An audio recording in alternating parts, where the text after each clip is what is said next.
We earlier discussed azoospermia, which is complete absence of sperm. We said it can either be obstructive or not obstructive. So when patient come, these are duly explained to the patient. Another parameters we look at for in sperm is what we call asthenozoospermia.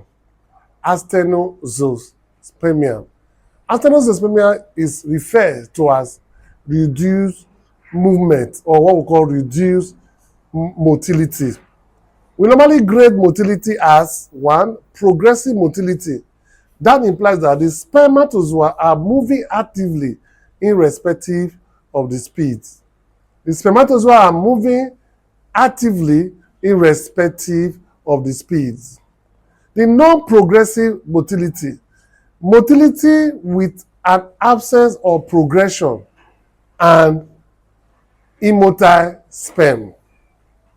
Now, asthenozoospermia, we said there is reduced motility, and this motility can be graded into progressive motility, that is sperm that are moving actively irrespective of the speed, and non-progressive motility, that is sperms that are not moving, that are moving, but the progressions are usually absent. Motility with an absence of progression and immotile sperm. Now, what are the things that will cause abnormal motility, which we refer to as asthenozoospermia? This may be due to one, testicular or epididymal dysfunction. When we say testicular epididymal dysfunction, I've described the testes. Testis sperm are produced in the seminiferous tubule of the testis. They are stored in the epididymis. When there is abnormality in the testis as well as the epididymis, this is associated with sperm autoantibodies.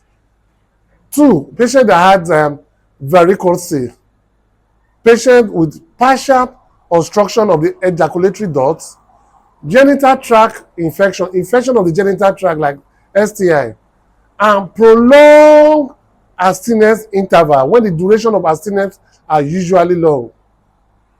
For sperms that are viable but not motile, the possibility of primary ciliary dyskinesia, that is, there's a syndrome which you call, don't bother about it, it's called Katagana syndrome, may be a cause. Having discussed asthenozoospermia, the other thing we are going to discuss is teratozoospermia. Teratozoospermia. This refers to abnormal form of sperm, that is to say, abnormal morphology. Morphological anomalies can be in the head, in the neck of the sperm, and in the midpiece. Don't forget, and the tail. Don't forget that the sperm has the head, the neck, the midpiece, and the tail. When there's abnormality in any of those areas, there's a tendency that the patient will have abnormal morphology. They can be seen more. These are seen more in more than one part of the spermatozoa. So the sperm can be abnormal in the head, okay? The sperm can be abnormal in the neck, the sperm can be abnormal in the midpiece, and can also be abnormal in the tail.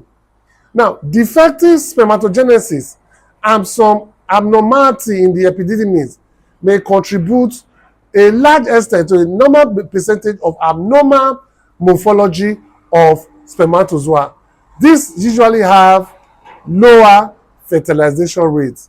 Abnormal sperm usually has lower fertilization rates. So we talked about abnormal motility, we talked about abnormal forms, which is morphology, but when we come back to our next discussion, we'll talk about sperm vitality.